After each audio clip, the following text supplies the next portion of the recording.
Just one word of warning before I start this vlog.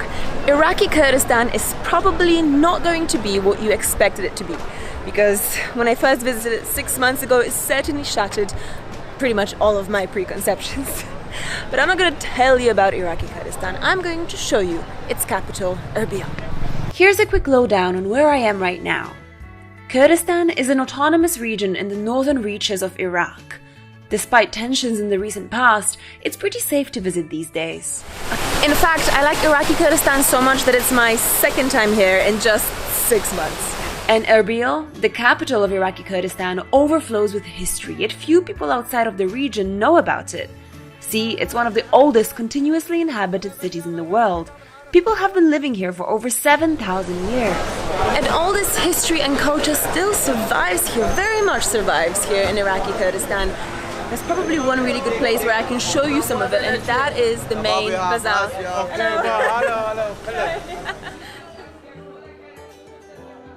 I have this theory about bazaars. I believe them to be the true and authentic gathering places for people and cultures. Anywhere in the world, the bazaar always seems to be the busiest and liveliest spot in the city, no? And here in Erbil, it's no different. See, on my very first visit to Erbil, I went past this little shop and I bought myself a pretty stunning cap and shawl right here. It's still one of my favorite items, probably one of the coolest things I own. Hi. How are you? Good, excellent. I still have my hat. Let's try this on. Alright, the traditional Kurdish cap. Good? How about this?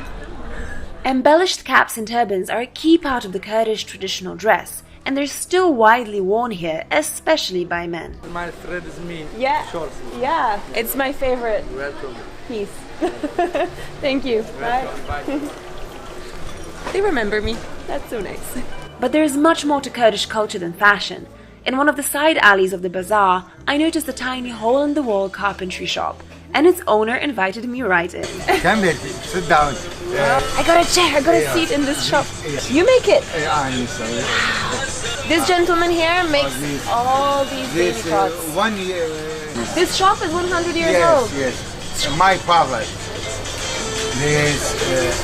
This.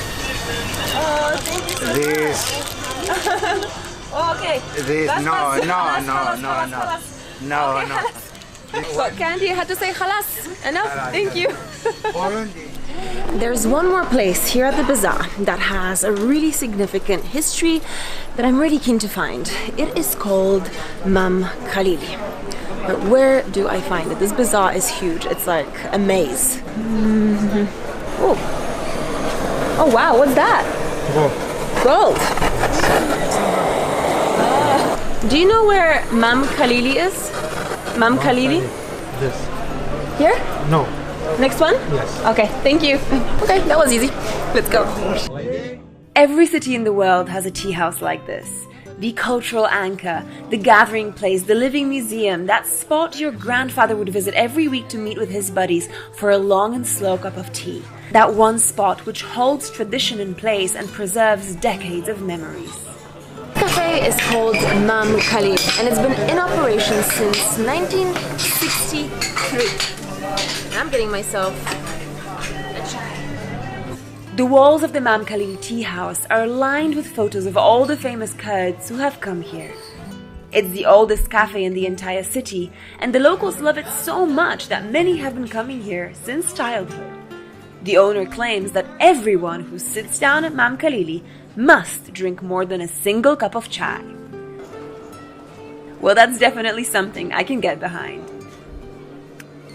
Right here at Mam Khalili and in Kurdistan in general, chai is drunk very simply. Strong, no milk, plenty of sugar. Yep, a whole lot of sugar. Cheers. Perfect. This stuff really wakes you up. Alright, halas with the tea, and let's take this vlog back to street level. This is one of the traditional Kurdish flutes.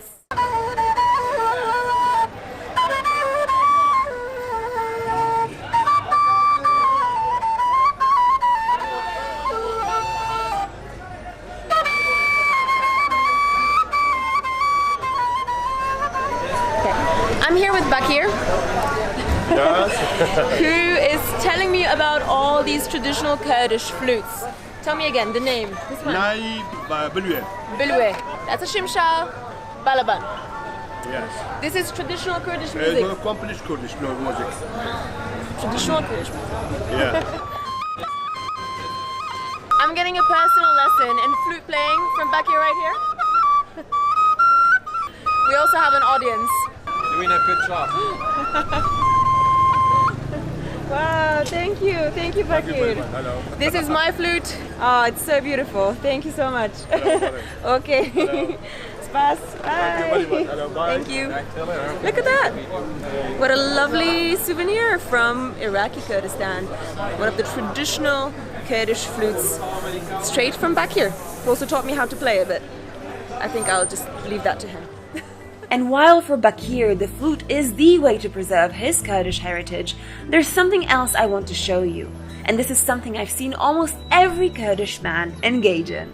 There is one little quirk about Iraqi Kurdistan, and you will notice this behavior very, very frequently, and it's related to these. These are prayer beads. Now, a lot of older Kurdish gentlemen, more specifically, can be found playing with these beads the entire time, just fiddling with them, playing with them, just constantly in their hands, and nobody really knows where it comes from because it's not always related to prayer, let's put it that way. Some say that it's related to simply relieving stress. People got so used to playing with these beads that it's become a national hobby. And you can find them in all kinds of patterns and colors and qualities. Some of them are absolutely exquisite in their craftsmanship and will set you back a few $100. Some of them are factory made, others are hand sculpted and painted. But the main thing is that you will find these prayer beads absolutely everywhere in Iraqi Kurdistan. A true national pastime. And towards the end of the day, in the evening, families and friends gather here on the main square of ERBIL, drink tea and juice, simply enjoy. Now I think a lot of people don't quite know about this side of Iraq or Kurdistan or Iraqi Kurdistan. In fact, I think a lot of people don't even know that you can come to Iraqi Kurdistan. But this is such an incredible region, right? It's a great region. People are really, really friendly, and I highly recommend that you visit. Oh, Ava! Oh, look, he remembers my name! Hello, how are you? I was speaking to these gents yesterday. Good morning. Oh, good morning. Good morning, good afternoon, good evening. See, Iraqi Kurdistan, come here and see you in the next vlog. Shortly after filming this vlog, I learned from my local friends that Bakir, the flute maker, passed away in the meantime. I'd like to dedicate this vlog to his memory and to the hearts of all the people preserving Kurdish culture all around the world.